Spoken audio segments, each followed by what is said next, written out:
சரிவில் கூந்தல் நெளிவில் ஏழ்குலச்சரிவில் கர்வமழுந்ததடி என் கர்வமழுந்ததடி நேற்று முன்னிரவில் நித்திலவு மடியில் காற்று நுழைவதெனோ உயிர் கலந்து கழித்திருந்தே இன்று நிலவில் அந்த ஈர நினைவில்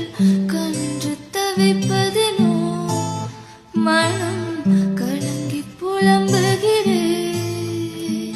ஸ்நேகிதனே ஸ்நேகிதனே ரகசிய ஸ்நேகிதனே